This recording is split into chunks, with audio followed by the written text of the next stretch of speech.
She pioneered international school education in Sri Lanka and is responsible for founding 3 of the most recognized schools in Colombo. An avid sportswoman, she's also an ace at tennis, a powerful swimmer and a strong golfer. A tireless educationist, she is known and loved by thousands and continues to live and teach in Colombo. ETV Power Women proudly presents Elizabeth Moir.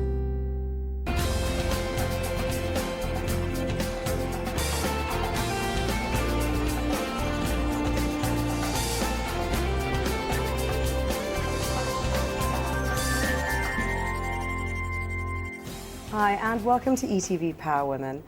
Today with us we have a very special guest. She's one of the country's foremost educationists and one of my favourite people, and I'm thrilled to have her on the show with us today. Welcome, Elizabeth Moir. Welcome to ETV Power Women. Thank you very much. I'm very honoured to be here. Well, thank you for coming. I'm going to just start off by asking you, because I've read that you started your teaching career on a rooftop in Hong Kong. Just tell us how that happened, or, what that's all about. Well, I was very lucky when I left university. Yeah. And I got the opportunity of travelling for a year with a school friend. Yeah. And during that year, my headmistress at our boarding school had been interned as a prisoner of war in Hong Kong. Okay, wow. And she'd organised all the education for the internees. Yeah. And she had worked at the Diocesan Girls' School in Kowloon. So when we travelled for a year, we stopped in Kowloon. Yeah. And that was the beginning of my teaching career. And then, of course, I wanted to ask you, when you came to Sri Lanka, of course, we didn't really have an international sort of school system. And you came in and you pioneered the system with CIS. And just tell us a bit about what Colombo was like at that time and how, and what made you decide to sort of, do this? Well, as you probably know, my husband was from Tibet. He Yes. was a Buddhist and he wanted to live in a Buddhist country. Right. And when we'd lived in Delhi for a year, after his father died, and we got to know Jayantha Dhanapala, who was the first secretary in the embassy at that time, and he persuaded us that we should come to Sri Lanka. Yeah. So when we came to Colombo, he introduced us to his sister, and also to a lady, Rita Sebastian, who was the editor of the Old Sunday Times. Okay. And she was the one who persuaded us, because of my teaching background, that we should start a school, because there was such a tremendous dearth of English medium education. So we arrived in May, and by September, we'd started the Colombo International School. That's with amazing. 25 children, 3 of whom were my own children, our own children. Yes. Wow, how fabulous. And it must have been a completely sort of different environment then than it is today, because, I mean, obviously everything's kind of grown, and you've sort of been responsible for CIS, you started the British school, and now, of course, the Moir school as well. So, at some stage throughout your career, some of our finest minds would have passed through your sort of schools. And, I mean, that in itself must be quite an incredible feeling, especially when you see these kids today. Yes. Well, it's a huge privilege to have other people's children put in your hands. Yeah. But when we started CIS, we tried to sort of model it on a good English private school. Yeah. Very similar to the foundations of the established schools in Sri Lanka. Yeah. But with English medium, which is what people wanted. And actually that was against the constitution at the time. Okay. But we got a lot of help from people like Wickremawira Surya. Yeah. And we were able to just start up the school within 3 or 4 months. And the floodgates opened. There were so many people who'd have the privilege of being educated in the English medium who wanted their children to have the same opportunity. And if they hadn't come to a place like CIS at the time, they would have had to send them overseas to boarding school. So they were very grateful. But, there was a And school. it just snowballed. I think after the first one opened, many more did. Tell us a little bit about, your life in the UK before you actually came to Sri Lanka. I understand that you studied maths at Oxford, and then you went on to become an analyst at IBM. Just tell us a little bit about your journey. Yes.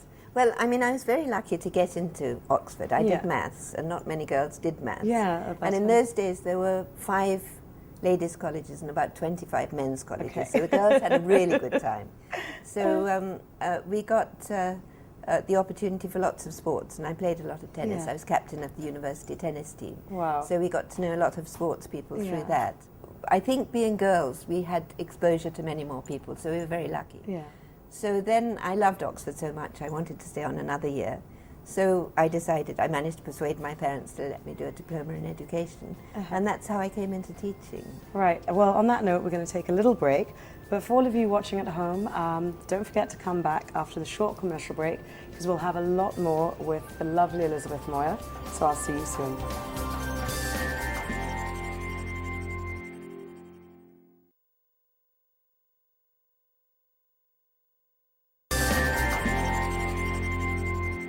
Welcome back to ETV Power Women.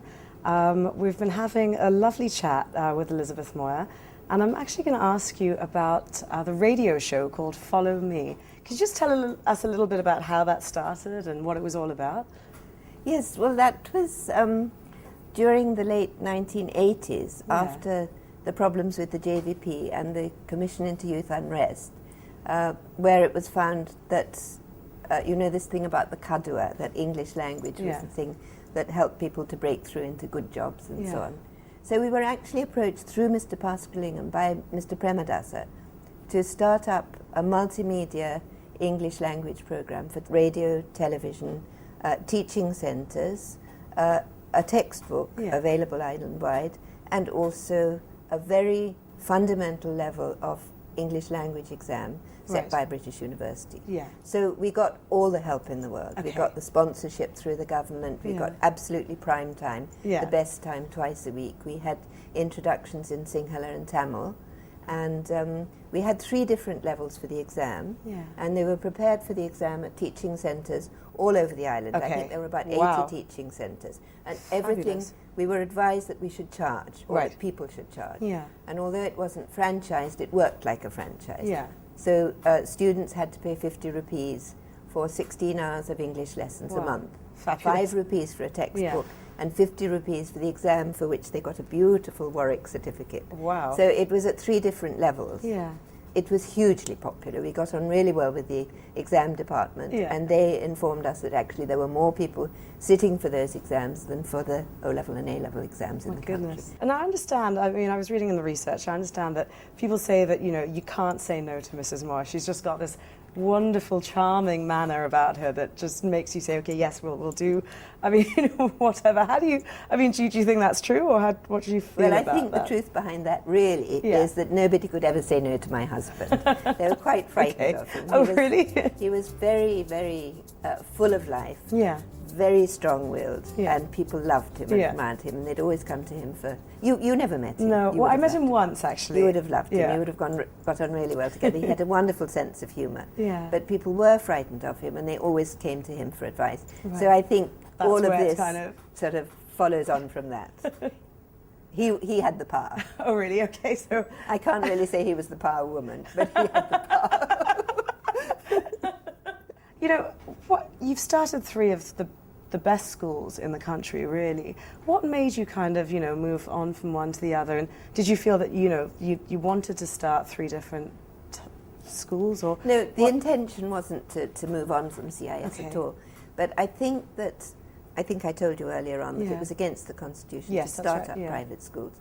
So the machinery wasn't there. We would like to have started it up as an educational trust, but that wasn't possible. Although we approached Mr. Carnegie's to try and get the paperwork, it wasn't passed through the government. So we all, even now, we all have to start up international schools as private limited companies. And if you want to bring in expat teachers, you have to do that through the BOI. So they're straight businesses. And really, I suppose it was a fundamental disagreement with the other directors who saw it as a profit thing, and we felt that the money should be ploughed back in. And funnily enough, with our current school, Elizabeth Moir School, we've started up a trust. We're not running it as a trust, but we put all our donation money and our profits into the trust. So we've got what we originally wanted. Because you've always had this belief where you've always got to give something back to the community. I know this is something that you strongly believe in, and I know that it's implemented in your school, in the Elizabeth Moir School, and your students are very socially aware, which is fabulous, you know. And just tell us a little bit about what programs you run currently in the school. Well, something that's running at the moment is that we're encouraging, or we've asked all the class teachers in the senior school to have a social service project for their class for that year. And they're absolutely loving it. What we now envisage in the long run is each child that comes up into the senior school will have a different project each year. Okay, great. And what's really great about it is also, I mean, this is for gratifying also for us, that it's helping the dynamic of the class. Okay. And the shyer students whose English is not so good or whatever are throwing themselves into this. They're really so the finding, whole dynamic of the classes are changing, and the class teachers are thrilled with it. From what I know of you, I know that you're an avid golfer, and that and I read actually in the research, which is something that I had no idea, that you once scored 2 holes in 1. Was it on playing the same day or the same course? No. Those were on different occasions. Okay. But I'm sure that this is true of other people, not just of me. Yeah. On certain short holes at the golf course, you can't actually see the hole. Okay, so you hit it off, and then you can't find your ball anywhere. And in those days, the caddies didn't have shoes. They'd walk along and they'd pick up the ball in their toes and drop it into the hole, because then they'd expect to get a nice tip at the end of it. Yes, so of course they got the tip, and then you had to buy drinks champagne for everyone. Oh, great. So it wasn't really a great achievement at all. But one, I think, did actually go. Yeah. Fantastic. Well, we're going to take another little break. But for all of you watching at home, don't go anywhere, because we're going to be right back with more from the lovely Elizabeth Moir. So we'll see you soon.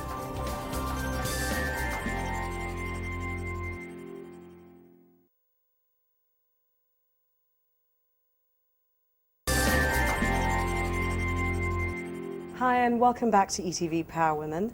It's a brand new season, and if you've missed the first part of our show, we've been having a lovely chat with Elizabeth Moir. Elizabeth, I want to ask you, what were you like as a child? Were you quite naughty and mischievous, or were you quite sort of sweet and good? No, I was quite naughty at school. I loved school. I went to a boarding school, and I loved sports, and I loved music, and I loved maths. Okay, yeah. And I had lots of really good friends from school. Yeah. And what was your childhood like? I mean, do you have a large family, or...? I just have one brother and one sister, and we lived just outside London. We had a wonderfully happy family life. We were very, very close. Yeah. And I think that helped us to carry that on for our own families and our own children and grandchildren, yes. And you met your husband in London? Yes. And was it love at first sight? Did you sort of meet each other? Well, we realised afterwards that it was rather engineered, because it was a friend of his who was married to a friend of mine. Okay. And they thought that we might get on, so they invited us to dinner. Okay. And of course we did. And about 6 months later we were married. Wow, lovely. And your grandmother. That's right. You've got 2 beautiful grandchildren and 3 not so beautiful children. No, I'm kidding. No, I can say that because they're actually sort of my best friends. So, but just, I mean, tell us a little bit about what they were like as children. And was it quite sort of difficult being the principal of a school and having your kids in that school? I mean, was it hard to sort of separate family life from sort of professional life, as it were? Well, the children were all born in England. Yeah. So, and they were very alike to look at, but very different in character. Yeah. Tashi, my daughter, and then 2 sons, Sonam and Chimmy, all with Tibetan names chosen by my husband's family. We didn't have the question of them being in a school which we run until we came to Sri Lanka. Yeah.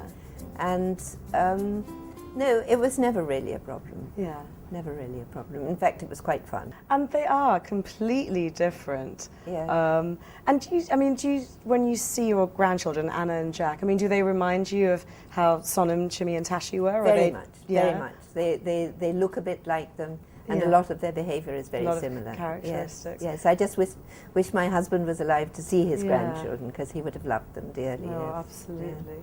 And your husband was known to be a practical joker. I mean, he had this wicked sense of humour. Yes. Have any of your kids sort of inherited that from him? I think possibly Timmy, the youngest, you would probably say that, right? Yeah. But all of them a little bit, Yeah, yes. no, definitely. Yes. No, they're great jokers, all of them. Apart from sort of golfing, because I know you're an avid golfer and you play 3 times a week, I mean, what are your other sort of interests and hobbies? How do you spend your time when you're not working? Well, I spend a lot of time with the family. Yeah. And you introduced me to yoga. I used to do yoga 3 times a week, but you took me to my first class. And then I never went back. And you didn't like breathing, and you didn't come back again. I never went back. But I went for about 3 years. I really loved that. Oh, wonderful. And golf takes up quite a lot of time. Yeah. But I used to play a lot of tennis, Yes, that's right. And also, when I was much younger, I absolutely loved diving, and I used to do this high diving. I remember once I was diving off a 7-meter board, which actually is quite high, and I was only about 10. Oh my goodness. And someone spotted me and said they wanted to train me for an Olympic squad. So, of course, that's what I wanted to do. Yeah. And when my mother said, no, it's not a very good idea, I didn't speak to her for a week. But thank God she said that, because my life would have taken a very different turn. Well, that was quite nice. I mean, a lot of people don't know, actually, your son Chimmy was my bridesmaid. I know. And I'm actually, I think, going to put a picture up of that when we do the pictures. Did he dress as a bridesmaid? Well, no, he was in a suit, but he did carry my bouquet. So he told me I think we've got to have a picture of that. Me, yes. Great. Well, on that note, we're going to take another little break. But when we come back, we've actually spoken to Chimmy and one of your students, and we've asked them to kind of give us a little insight into, you know, what you really are. We've got that when we come back, and it's actually my favourite part of the show. So for all of you watching at home, we'll see you after this little break.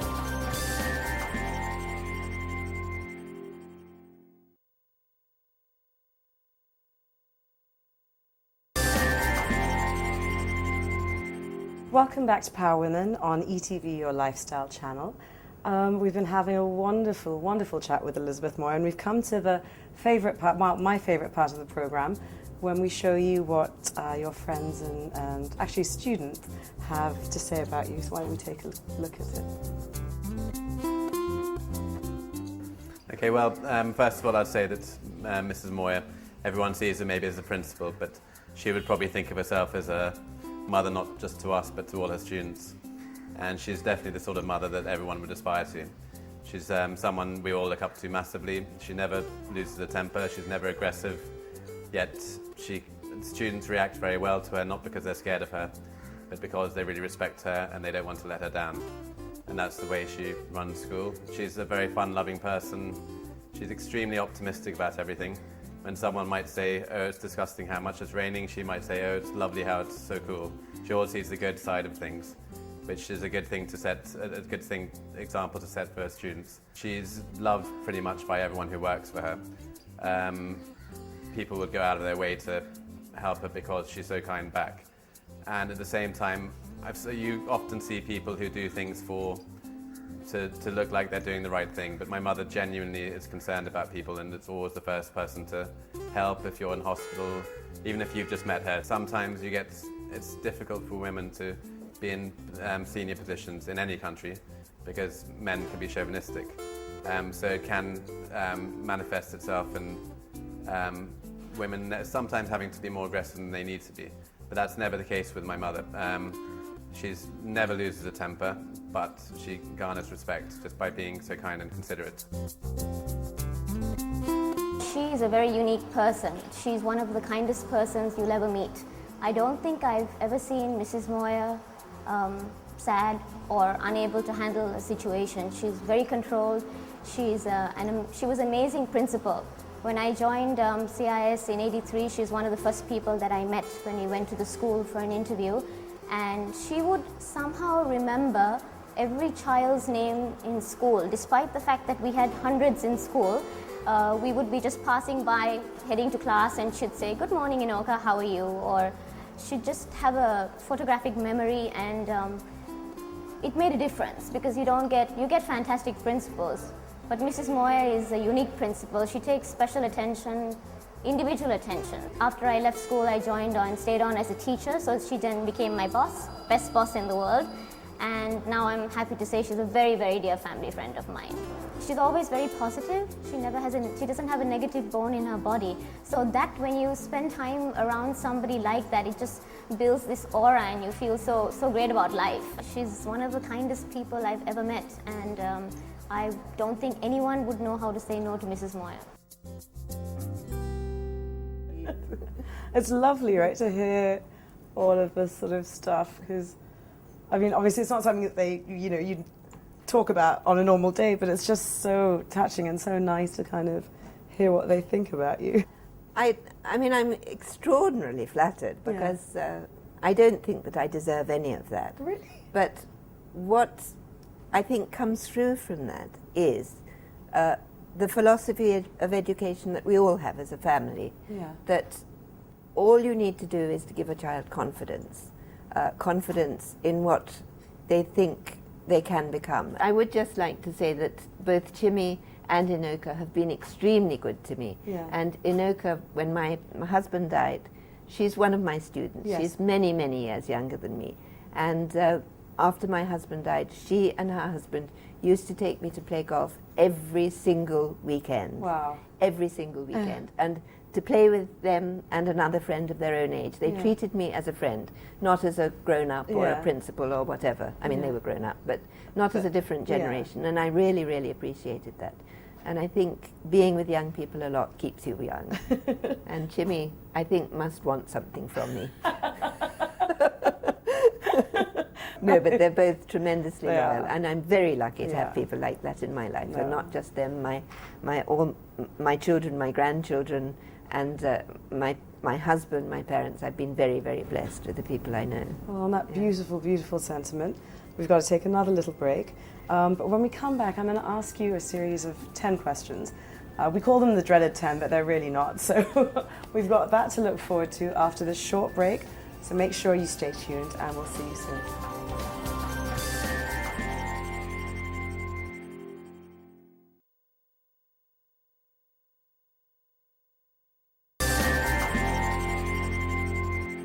Welcome back to the final segment of ETV's Power Women.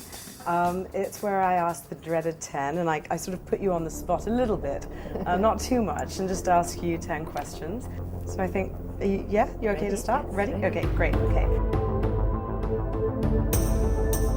Question number 1. Who would you say is your worst enemy? Oh, my worst enemy? I can't think of anyone. How would you define education? What would you say it is in a nutshell? Well, I think, as I said before, that education is encouraging people to not only find out what they're good at, but also to know that the sky's the limit. What would you say is your greatest achievement? Oh, my children and grandchildren. Would you open your home to a stranger? I suppose it depends on the circumstances, yes. What would you say is the most outrageous thing that you've done? I can't really think of anything much, but I suppose my students would like this one. That when I was at boarding school and the swimming pool was being built, that we went out in the middle of the night and had a swim in it, without anyone knowing, before it was officially opened.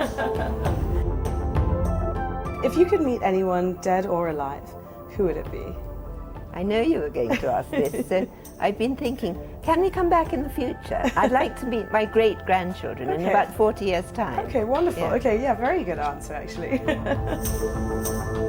If your house was on fire, what would be the first thing that you would take with you? Well, the children and the dogs and the grandchildren, people, yes. Oh, people and animals, If a film was made of your life, who would you like to play you? You. Me? How badly have you lost your temper, if ever, really? Because what I know of you, I don't I'm sure I have lost my temper, but not very often. Yeah. I can't really think of an instance. How would you respond to negative criticism? I always appreciate criticism as long as it's given in the right way. When you say negative, I would get annoyed. Yeah. But when it's given with the intention of making things better, then I always encourage it. Well, I'm really sad, actually. I'm really sad to sort of end this interview. I really don't want to keep you here. Thank you very much for inviting me. No, well, thank you for coming on. And I think, I was quite nervous about Am I you allowed to add something on. a little bit extra? Absolutely, please. Okay, after you had that press conference and people read about it in the Sunday Times, Yeah. the next day we had a a Christmas play at the junior school. Yeah. And there's this Italian parent who's very effusive. And she said, "Oh, Mrs. Moir, I read in the newspaper that you're one of the 15 most powerful ladies in Sri Lanka." So I said, okay, yes.